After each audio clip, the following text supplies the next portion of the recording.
Luyện nói tiếng Anh với bài thuyết trình Mẹ của tôi. Good morning, everyone.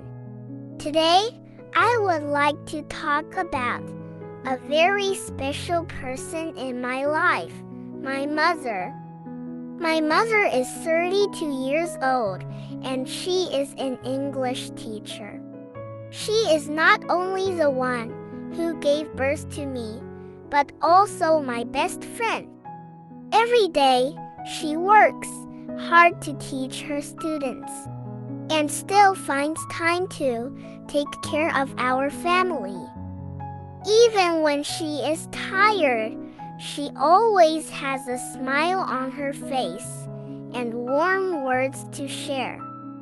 She is very patient and kind, not only with her students, but also with everyone around her. She teaches me to be honest, respectful, and to never give up on my dreams.